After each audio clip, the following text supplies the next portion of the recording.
Parinigan nina Rochelle at Jopay sa social media, viral.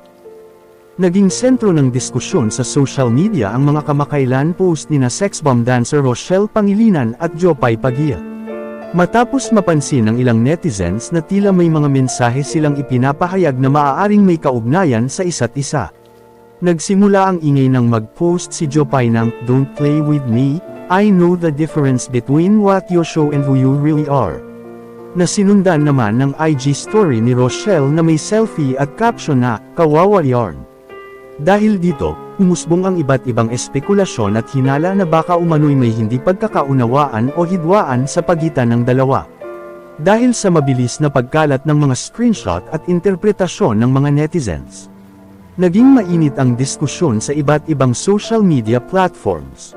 May mga netizens na pumupuna kay Jopay matapos nitong i-disable ang comment section.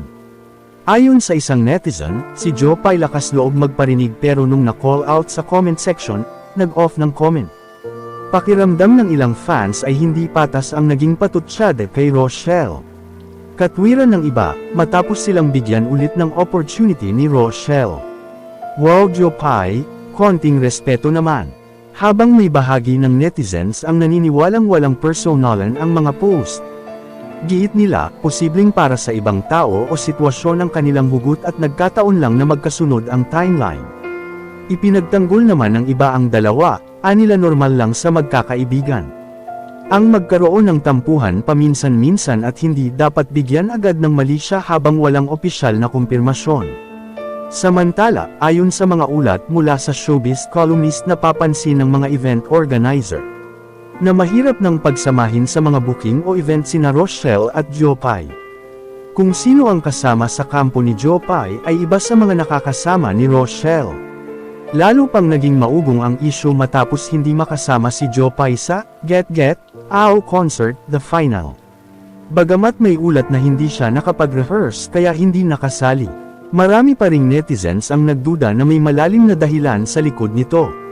Sa kabila ng mga patutsyado online, wala pang direktang kumpirmasyon mula sa dalawang kampo kung para nga ba sa isa't isa ang naturang viral post. Sa mga nakaraang pahayag ni Rochelle, palagi nitong binibigyan diin na walang tampuhan o kulang sa respeto sa pagitan ng mga miyembro at may kani-kanilang valid na dahilan lamang ang bawat isa kung bakit hindi nakakasama sa mga proyekto. Dati na ring nag-clear ng issue si Jopay sa Tony Talks at sinabing normal na tampuhan magkaibigan lamang ang nagaganap at walang malalim na gyera.